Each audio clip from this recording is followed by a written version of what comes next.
Good morning, everyone. This is Dan O'Sullivan with your Bucks Island area fishing report for Saturday, February the 1st. Hey, we're going to have our usual crowd. We're going to talk to Tom, Lee, Gentry, and Tracy. Going to talk fishing on your lake, and we'll be right back with what the guys have to say.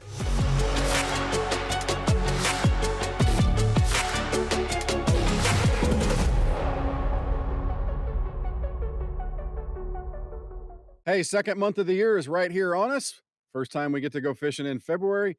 Going to talk a little bit to Lee Pitts and tell us what's going on. Lee, let's start at Neely Henry today. What's happening over here? One of the things that right now that's going on with most of our Coosa lakes is, it's been a little cold, but now all of a sudden we've had a little touch of spring.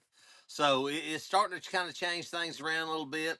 Crappie is kind of taking the spotlight of everything on our Coosa waters right now. There's been a little bass fishing going on, but our crappie are really starting to make that move. They're making a push going towards these creeks. And that's what we've all been waiting on. It's one of those things that there's a multiple of things we're doing. Still out there vertical bumping, with live bait and these Bobby Garland baits and getting down there deep. And also we're doing some long lining. So it's one of those things that you can get out and cover some water, look around. The fish are starting to school up. They're moving towards the mouths of these bays. They're wanting to start making that move, and it's just kind of covering ground with your hummingbirds and looking around. When you see a wad of fish, just start cutting across them a little bit and kind of figuring out the pattern of what they're wanting. The depths, and just kind of watch your graphs and just telling you what these fish want. All right, so that covers Neely Henry a little bit. I know the bass fishing is going to be current related, and they're going to be holding on some of that vertical cover. But let's talk Weiss Lake. What's happening there? We're having pretty much the same here. We've got a few more of the bigger bays, the bigger creeks coming in, so that's helping with the crop.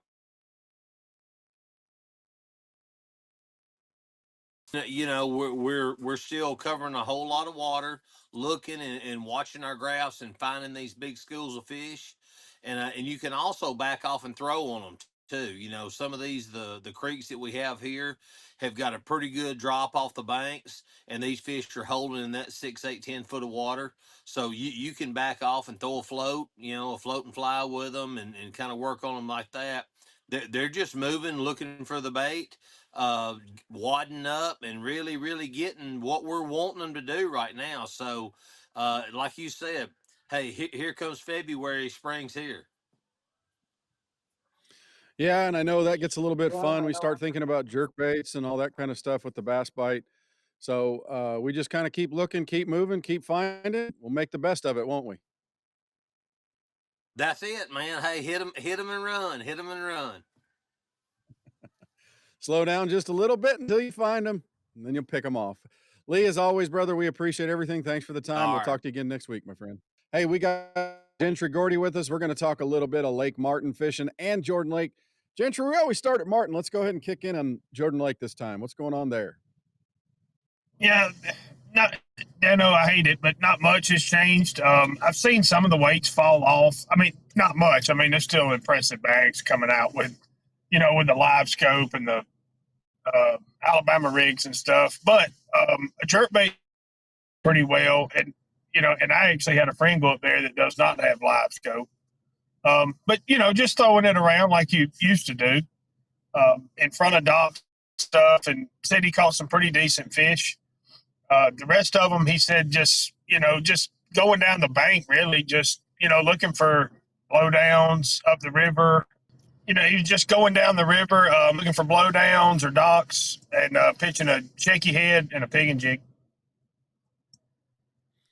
Is that are you looking for bigger rock formations? Are you looking for wood? What are you looking for when you're doing that kind of approach? Well, when you like up the river at Jordan, if you find those eddies up there or blow down on some of those rock bluffs, you really just got to cover water. I mean, there's certain things you can look for, like the eddies and all, but then you can just go down a straight rock bluff and no tree or nothing, and find one or two big fish.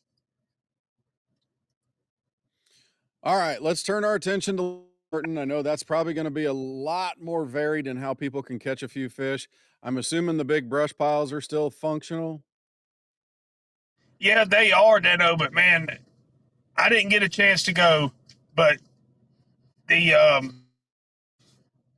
my dad went, and a friend of mine went, and he talked to some people up there, like fish all day and catching one or two fish. I don't know what has happened. They can't find Wow, the it's gotten bait. tougher. Uh, yeah, it's for some reason it's got tough. Now we got some warmer weather. These warmer days. I don't. Maybe it'll shake it up a little bit, but but none of those guys were live scoping. But I'm assuming that bite's still there, but it's Spartan live scoping. They're not big, but they're fun when you catch them. But the only way they caught them was dragging a shaky head and a jig. He said every fish they caught spit up a crawdad or had a crawdad in their mouth, which would make you think they were eating, but you fish a jig all day and catch two fish. Just some reason this week's been tough.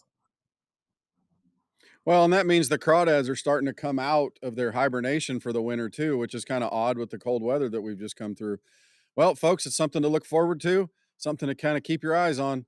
Gentry, as always, brother, we appreciate everything. We'll talk to you again next week. Hey, we got Tracy Robinson with us. We're going to talk a little bit of Logan Martin and Lay Lake fishing. Tracy, I know Logan Martin is low, low, low with that winter pool, but I bet you there's still fish to be caught there, aren't there?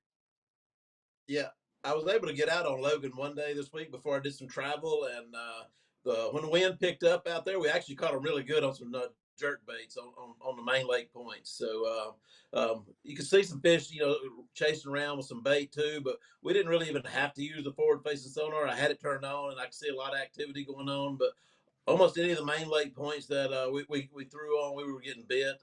And the spots we were catching, all spots, but the spots we were catching 2 to 3 pound range.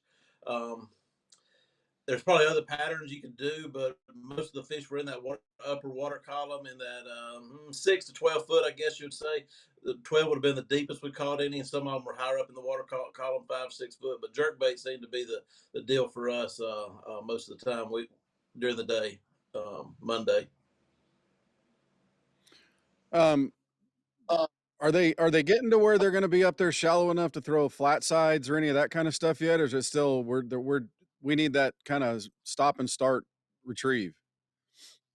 Their water temperature is going to climb every day. I would say it's right there on the verge of, transitioning a little bit. A lot of 60, 70-degree days coming up over the next 2 weeks. I'd say you could probably get back more on that crankbait and rock pattern here soon. Those banks aren't frozen now like they were for, 2 weeks ago. So I think that's a good pattern coming up, is that flat side crankbait back to the banks and on the rocks. All right, Lay Lake. I know forward-facing sonar around that standing timber is going to be a big deal. What are you finding out of Lay Lake? I talked to a couple of my buddies that have fished down there several times, and it's still just really high weights, 20 to 22 pounds on the tournaments down there. A lot of 3 to 4 pound spots being caught each day. So each tournament there's been somebody's came in with a 4 or 5 pound largemouth to put in their bag too. But everybody I talked to is, like you said, it's still the forward facing sonars, it's the minnows, it's the chasing the fish around out on the main lake. Not a lot of rhyme or reason as far as the bottom contour, just wherever the bait is, and chasing them with a forward facing sonar. The timber always plays in there, and there's several different ways to fish the timber. Anything from a spinner bait to a crankbait to swim baits. I like to fish the swim baits around them. That's kind of my thing that I like to do around the standing timber. But that always plays in. A lot of bluff walls on that lower end of the lake that you could get bit on right now. I would think that jerk bait, like we were doing at Logan Martin, you could get bit on those bluff walls as well on that lower end of the lake with the jerk bait. Sounds like fun, brother. We appreciate everything. We'll talk to you again next week, my friend. Hey, we got Tom Ott going to join us here. Talk a little bit of fishing on Lake Guntersville. Man, that big old lake has got to be itching to get rolling, isn't it? Oh, I'm telling you, Dano. I will say this: the crappie bite has evaded Tom Oz. So I don't have a lot of information. I can tell you where not to go, what not to do, those kind of things. And I really do believe it's got a lot to do with the water temperatures here lately. We saw down into the mid upper 30s, starting to creep up now. This weekend, we're going to get that sun. We're getting some warm air, warm sunshine. Uh, it's going to increase the water temperature, but I don't think it's going to do that much.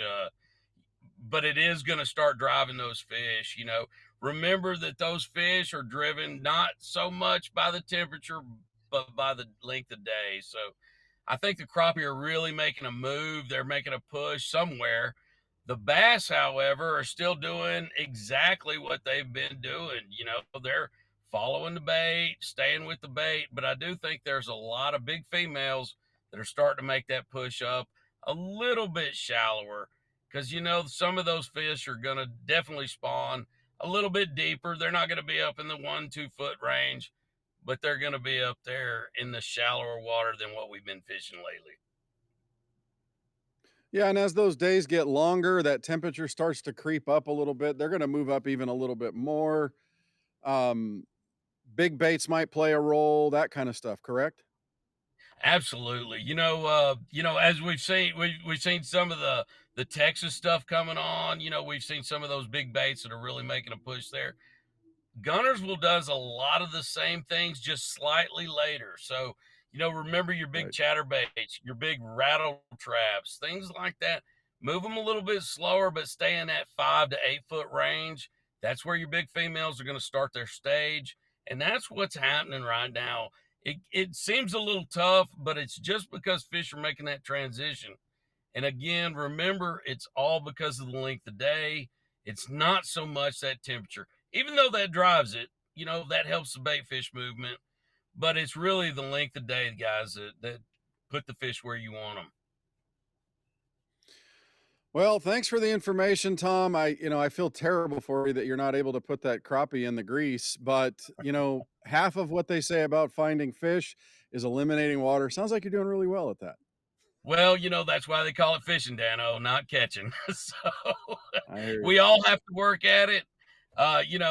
Guys, just get out there. It's going to be a beautiful weekend. It's time to get the dust off the boat, throw it out there, get the dust off the murk, run it up and down the river, but get out there and check out what your fish are doing. You're going to have a good time. Promise. Tight lines. We'll catch you next week. Thanks, brother. Talk to you soon. Well, that'll wrap up our Bucks Island area fishing report for Saturday, February the 1st. Thanks to the guys for everything that they do every week to help put us on fish. We look forward to seeing you around Bucks Island. We're getting there to where that season's starting to roll around. Those warm days are getting here, folks. You want to come look at that pontoon boat, that bass boat, that tin boat that you want to go fishing out of? Come see Katie, the boat lady, and the staff, Melissa and Patrick. Here at Bucks Island, we are open 8 to 5, Tuesday through Friday, and Saturdays 8 to noon. We'll let you know when we're going to go full schedule, which shouldn't be too far around the corner. Thanks for spending the time with us at Bucks Island. Of course, we're here to help, whether you're looking for parts, service, or that tackle item. We're here for you. Thanks for being the best part of us. We appreciate you, and we will talk to you again next week.